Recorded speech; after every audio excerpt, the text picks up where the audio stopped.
જૂનાગઢના બાળાહાટી તાલુકાના અમરાપુર અને આબલગઢ ગામોમાં કમોસમી વરસાદના કારણે મગફળી, સોયાબીન સહિતના પાકોમાં 100% સુધી નુકસાન થયું છે। ખેડૂતોને લાખોની નુકસાની પહોંચતા ધારાસભ્ય ભગવાનજી કરગઠિયાએ પ્રભાવિત ગામડાઓની મુલાકાત લીધી।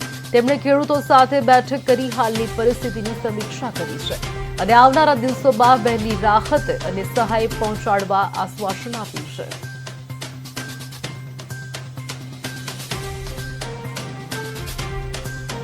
ખૂબ જ નુકસાન થયું છે। ઘાસચારાને પણ નુકસાન થયું છે, મગફળી પણ નુકસાન થયું છે।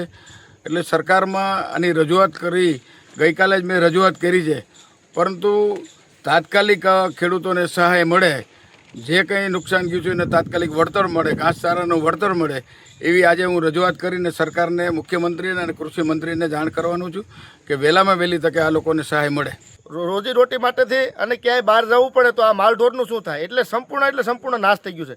સરકારને અમારી એક નિવેદન છે અને એક વિનંતી છે કે વહેલી તકે સારું એવું પેકેજ આપે, જેથી કરીને ખેડૂત છે એ પાછો ખેતી કરી અને સદ્ધર થાય અને આ દેશનો એ આત્મનિર્ભર છે। તો બધાને ભગવાનજીભાઈ ધારાસભ્ય શ્રી આજ મુલાકાત લીધી, એમનો પણ આભાર માનીએ। એમના વતી વિધાનસભાના સત્રની અંદર પણ અમારો આ મુદ્દો જાય અને વહેલી બધાને સહાય મળે।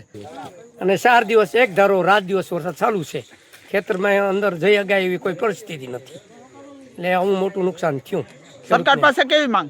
સરકાર પાસે હું તમને કહું છું, આ સારામાં સારી વળતર આપે ને સારામાં સારા ખેડૂતને થોડુંક પેકેટ વધુ જાહેર કરે ને એવી અમારી માગ છે।